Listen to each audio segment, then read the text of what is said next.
Os funerais de Dom Carlos e do príncipe herdeiro Dom Luís Filipe foram rodeados de um ambiente muito emotivo, com o povo de Lisboa a correr em massa às ruas por onde passava o cortejo fúnebre. Foram vários os países europeus que se fizeram representar ao mais alto nível.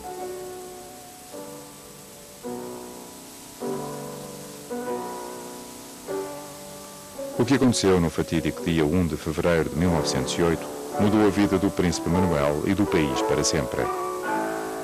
O relato da tragédia foi por ele descrito e esquematizado num diário, mas, sobretudo, percebe-se o pavor vivido pelo jovem príncipe a bordo do Landau Real.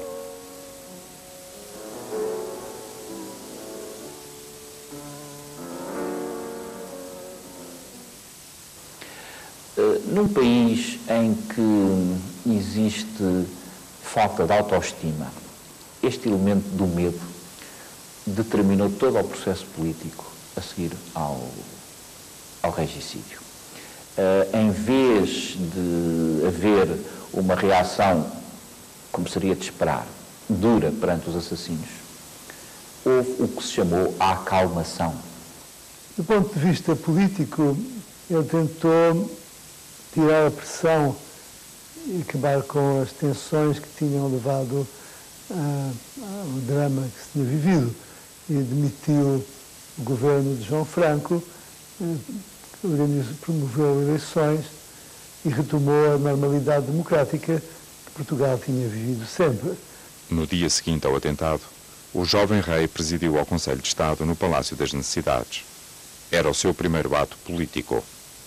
O monarca solicitou o apoio de todos para que fosse possível encontrar uma solução que permitisse acalmar os ânimos e pôr fim ao clima de violência extrema que se vivera. Era fundamental alcançar o bom entendimento entre as duas principais forças políticas, regeneradores e progressistas.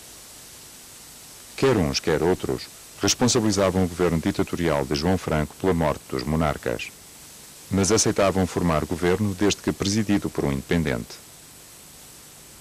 João Franco, compreendendo que não possuía qualquer apoio para se manter à frente do governo, apresentou a sua demissão. Em seu lugar, foi nomeado o contra-almirante Joaquim Ferreira do Amaral. Com eleições marcadas para abril, iniciava-se um novo ciclo político de apaziguamento social. Era o chamado período de acalmação. Não foi nada calmo. Não houve, de facto, acalmação nenhuma. Aliás, isso começa imediatamente no dia 5 de abril de 1908, que é o dia das eleições. Portanto, uns meses depois do regicídio, e em que morreu mais gente em Lisboa quase do que durante todo o reinado de Dom Carlos. Houve cerca de 15 mortos em confrontos em Lisboa, morreu muito mais gente naquele dia do que durante todos os anos, quase os 19 anos que o Dom Carlos tinha estado no poder. Morreu muito mais gente do que durante a famosa ditadura do João Franco, que por comparação com aquele dia acabou por ser uma espécie de um período bastante calmo. Portanto, isto deu a ideia do que é o contraste entre uma intenção, um projeto e aquilo que de facto estava a desenvolver no terreno. O Partido Republicano obtém nestas eleições o melhor resultado de sempre. Elege 7 deputados. Os republicanos nos quais, aliás, também havia muitos patriotas, mas tinham muita pressa de chegar ao poder. E como pelas eleições não conseguiam, nas eleições tinham cerca de 7% dos votos a nível nacional, embora tivessem ganho várias câmaras municipais, incluindo a Câmara de Lisboa, o que mostra que a democracia funcionava muito bem. O mal não estava na eventual má preparação do jovem monarca, mas sim na falta de soluções por parte dos dois principais partidos políticos.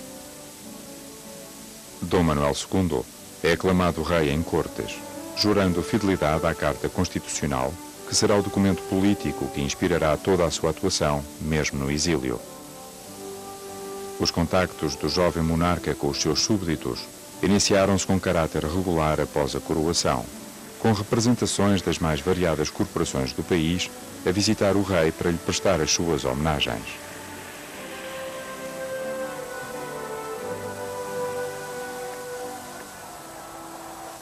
Na primeira visita que realiza ao norte, é recebido em apoteose por onde passa. O jovem rei emociona e cativa quem o vê. Nesta fotografia, publicada num jornal, A criança chora porque não conseguia ver o rei. Dom Manuel II quebrou o protocolo e foi ao seu encontro. Agora, isso também criou uma falsa expectativa nos meios da corte que tentaram projetar o rei. E houve uma confiança excessiva no sentimentalismo, quase até, digamos, na pieguice.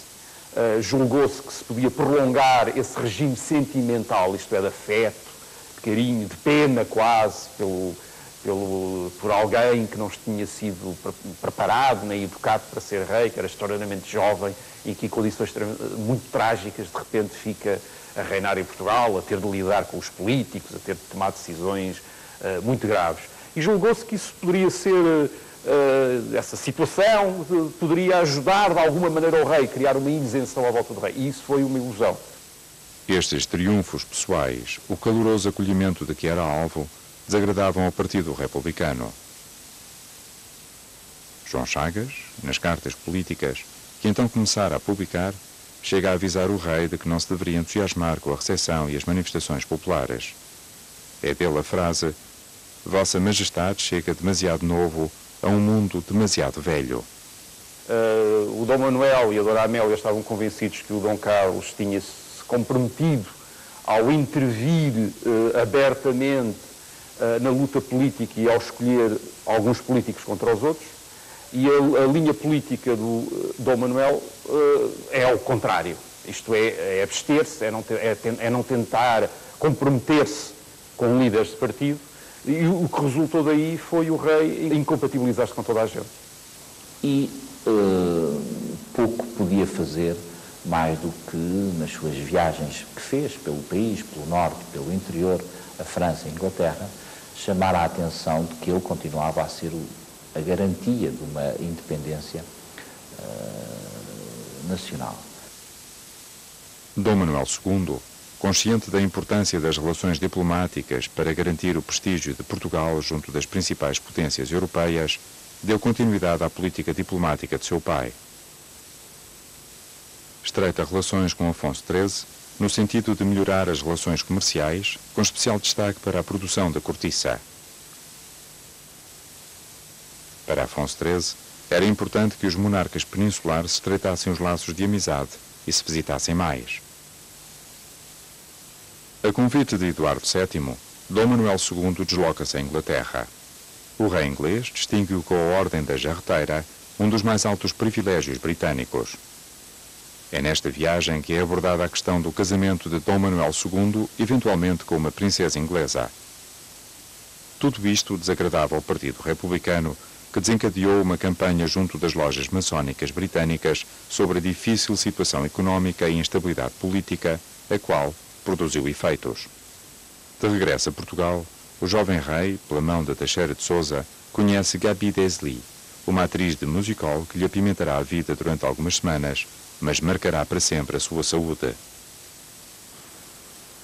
Por cá, avolumam-se as suspeitas de corrupção na maior instituição bancária portuguesa. Gerida em alternância entre progressistas e renovadores, a Companhia Geral de Crédito Predial era alvo de críticas onde se dizia à boca pequena que os ativos não cobriam os passivos. Já havia uma grande desconfiança em relação aos políticos e à governação. E agora, de repente, havia também uma grande desconfiança em relação à gestão que esses políticos tinham feito numa instituição privada, digamos assim.